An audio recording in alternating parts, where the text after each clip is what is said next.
everyone. I want to take this opportunity to run you through all of my race kit basically. We're here to do a test in Barcelona, but not everyone understands the clothes that we wear when we drive the car, and also why they are probably like they are. I will show you my helmet first of all.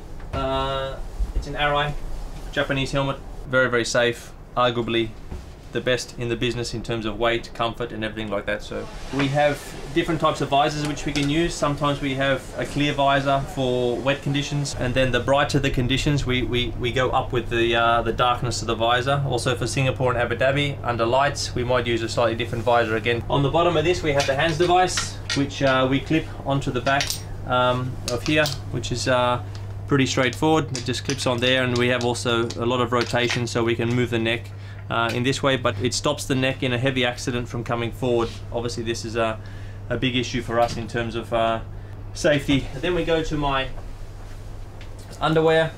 This is a vest, if you like, a top. It's very, very small, but it's from Alpinestar, again probably the best in the business.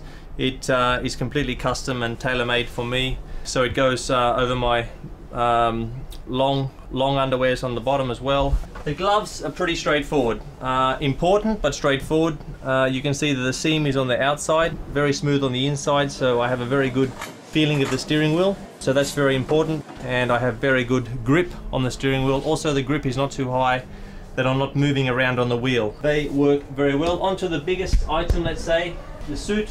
It's a little bit big, but you have to remember that when I'm sitting in the car, the leg is in a high position, the back also is stretched, so my whole body is in a different position to when I'm standing. But it basically, I don't really know that I have this suit on in the car. You can see the stretchy panels here. This is for my knees as well, to make sure that the knee area can give me a little bit of forgiveness, and this also doesn't stop this. This also stops the suit from pulling very, very well. Obviously completely fireproof. And then the balaclava, tailor-made for myself. We have the microphones inside the balaclava, so the microphone needs to be absolutely in the perfect position on my lips, and then you can see where we have the drink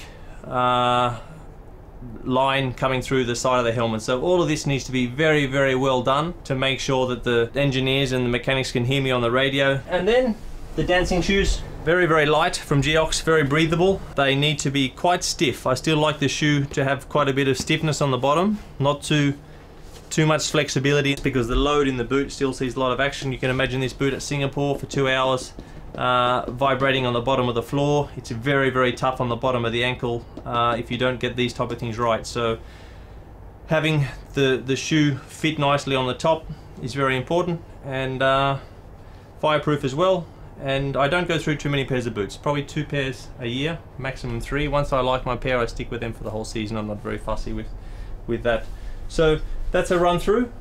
The only thing I didn't show, which we completely forgot to put in here, was my earplugs. But apart from that, they're pretty straightforward. The earplugs go in first, and then all of this goes on after that. So now you have a bit more of an understanding about what we have on our racing apparel when we go Grand Prix racing.